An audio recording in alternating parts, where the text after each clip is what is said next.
ഞാനിവിടെ കാണിച്ചില്ലേ താളിയോല ഗ്രന്ഥം. 6 താളിയോല ഗ്രന്ഥങ്ങളിൽ നിന്നാണ് നമ്മൾ ബാലചികിത്സ എടുക്കുന്നത്. ഈ 6 താളിയോല ഗ്രന്ഥങ്ങളുടെ ബേസായിട്ടുള്ള പേരെന്നാന്ന് വെച്ച് കഴിഞ്ഞാൽ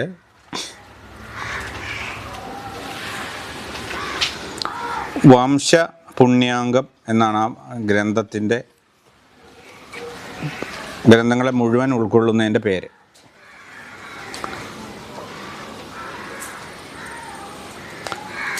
കുഞ്ഞുങ്ങളാണ് നമ്മുടെ വംശപരമ്പരയുടെ നിലനിൽപ്പ്. അപ്പം നമ്മൾക്കുടെ ശ്രേഷ്ഠമായ മനുഷ്യൻ്റെ ഏറ്റവും ശ്രേഷ്ഠമായ വംശത്തെ നിലനിർത്താനുള്ള ഉപായം അല്ലെങ്കിൽ അംഗം എന്ന് വെച്ചാൽ ഒരു ഉപായം. നമുക്കുണ്ടാകുന്ന കുഞ്ഞ് വളരെ ശ്രേഷ്ഠമായിരിക്കണം. ആ കുഞ്ഞിനുണ്ടാകുന്നതായ അസുഖങ്ങൾ, കുഞ്ഞിനുണ്ടാകുന്ന പ്രശ്നങ്ങൾ എല്ലാത്തിനെയും ഹനിക്കാൻ വേണ്ടി ഒരു മാർഗം. പഴയ കാലത്ത് ആശുപത്രികളൊന്നുമില്ലല്ലോ. അപ്പോൾ നമ്മുടെ വീട്ടിൽ വെച്ച് കുഞ്ഞിൻ്റെ എല്ലാ കേസുകളും നമ്മൾ തന്നെ പരിഹരിക്കണം. അങ്ങനെ രൂപപ്പെട്ടു വന്ന താളിയോല ഗ്രന്ഥങ്ങളാണത്. അതിനകത്ത് എല്ലാ കാര്യങ്ങളെയും പ്രതിപാദിക്കുന്നുണ്ട്. അതിൻ്റെ ഭാഗമായിട്ട് ഗ്രന്ഥത്തിൻ്റെ പേര് വംശപുണ്യാംഗം എന്നെഴുതുക. പിന്നെ ഗ്രന്ഥത്തിൻ്റെ സുഗമമായ പഠനത്തിനും അതിൻ്റെ സുഖപര്യവസായിക്കും വേണ്ടി നമ്മൾ ഗണപതിയെ സ്തുതിക്കുന്നു. ആയുർവേദ പഠനത്തിനും ഗ്രന്ഥസൃഷ്ടിക്കും വിഘ്നങ്ങൾ വരാതിരിക്കാനായിട്ട് കന്നിമൂല ഗണപതിയെ ധ്യാനിക്കുന്നു.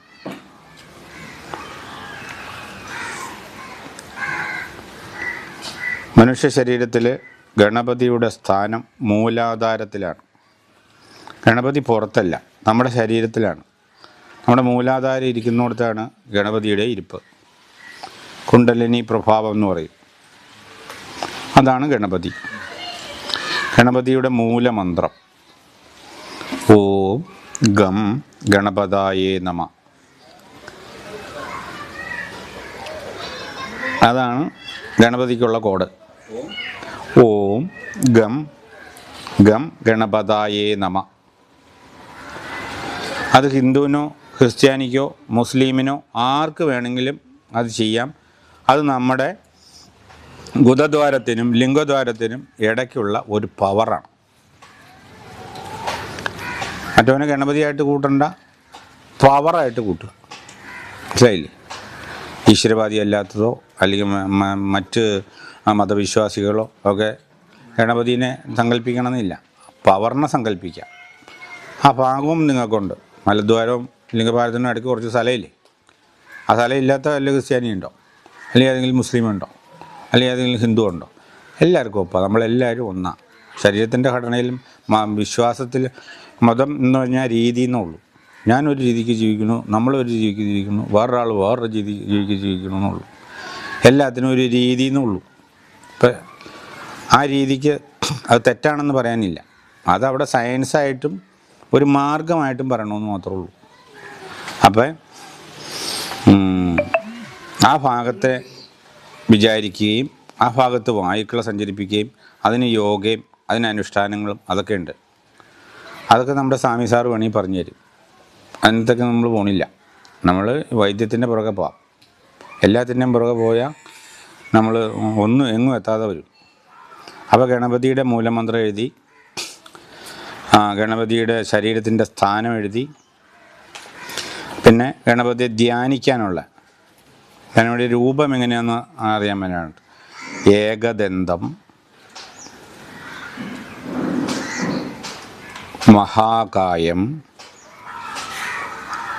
സപ്തകാഞ്ചന സന്നിഭം. ഉരുകിയ സ്വർണം എന്നർത്ഥം. സപ്തകാഞ്ചന സന്നിഭം, സന്നിഭം, ലംബോദരം, വിശാലാക്ഷം, വന്ദേഹം ഗണനായകം. ഇനി ധന്വന്തരി ഉപാസന. ആയുർവേദത്തിൻ്റെ ദൈവം. ഞാൻ ഈ ദൈവങ്ങളുടെ കണക്ക് പറഞ്ഞതെന്ന് വെച്ച് കഴിഞ്ഞാൽ ആയുർവേദത്തിന് ഒരു ദൈവമുണ്ട്. പാലാഴി കടഞ്ഞെടുത്തപ്പം പല ദിവ്യ വസ്തുക്കളും പാലാഴിയിൽ നിന്ന് പൊങ്ങി വന്നു എന്നും ഈ പൊങ്ങി വന്ന കൂട്ടത്തിൽ ധന്വന്തരി ഭഗവാൻ അമൃതമായിട്ട് വന്നു എന്നാണ്. അമൃതം എന്ന് പറഞ്ഞാൽ ഈ വില്വാദിഗുളിയെ പോലെ എല്ലാത്തിനും ഉപയോഗിക്കാം. ഒത്തിരി കാര്യങ്ങളും അതിൻ്റെ പുറകിൽ ഒത്തിരി കഥകളുമുണ്ട്. ഈ ദേവനെ നമ്മൾ ഉപാസിക്കുകയാണ് എങ്കിൽ നമുക്ക് ഗ്രന്ഥങ്ങൾ വേണ്ട. ഗ്രന്ഥങ്ങളില്ലാതെ തന്നെ അറിവുകൾ സ്വയം നമ്മുടെ പ്രപഞ്ചത്തിൽ നിന്നുള്ള അറിവ് പോലെ തന്നെ നമ്മുടെ ബോധമണ്ഡലത്തിൽ സ്വയം അറിവ് ജനിക്കും. മഹർഷീശ്വരന്മാരൊക്കെ ധ്യാനിച്ച് കാര്യങ്ങൾ കണ്ടെത്തുന്നു. അങ്ങനെ ഈ ധന്വന്തരി ഉപാസന ഉണ്ടായെങ്കിൽ ആയുർവേദത്തിന് പുസ്തകങ്ങൾ വേണ്ട, ഗ്രന്ഥങ്ങൾ വേണ്ട, ഗുരുക്കൾ വേണ്ട, തന്നെത്താനെ നമ്മുടെ ബോധമണ്ഡലത്തിൽ നമ്മുടെ ജ്ഞാനത്തിൽ തന്നെ ഉപായങ്ങൾ ഉദിക്കും. ഈ ഉപായങ്ങളാണ് അവരെഴുതി വെച്ചതുകൊണ്ടാണ് നമ്മളത് പിന്തുടരുന്നത്. ഉപായത്തിനൊരു മാർഗമുണ്ട്. ധന്വന്തരി ഉപാസന എന്ന് പറയും. എഴുത്.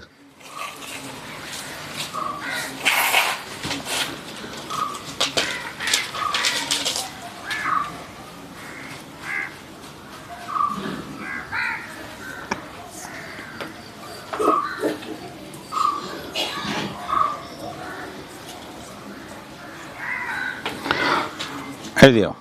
അണ്ഡഘടകങ്ങളെ മുഴുവൻ പ്രവർത്തിപ്പിക്കുന്ന വിഷ്ണു ഭഗവാന്റെ വൈദ്യ രൂപമാണ് ധന്വന്തരി.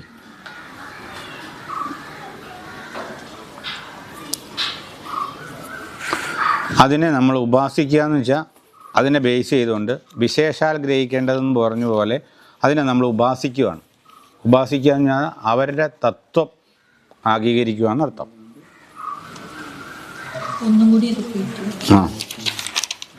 ഇടം വരെ എഴുതി. ധന്വന്തരി ഉപാസനയാണ് പറയുന്നത്.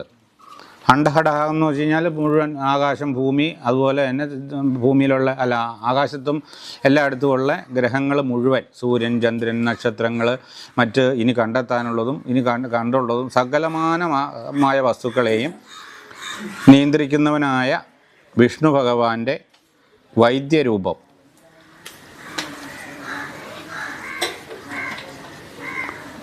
ആണ് ധന്വന്തരി. ഈ ധന്വന്തരിയാണ് നമ്മൾ ഉപാസിക്കുന്നത്.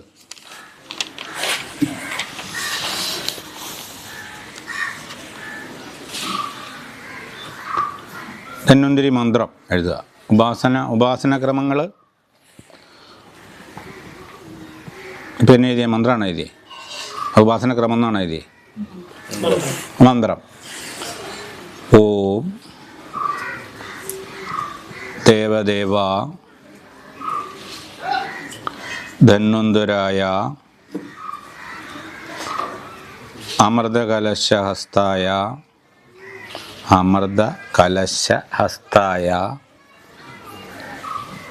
സർവരോഗവിനാശായ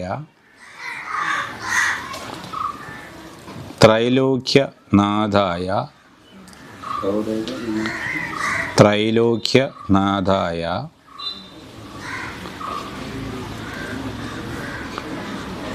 വിഷ്ണുവേ നമ. ഇതാണ് ധന്വന്തരി മൂലമന്ത്രം. ഉപാസന ചട്ടം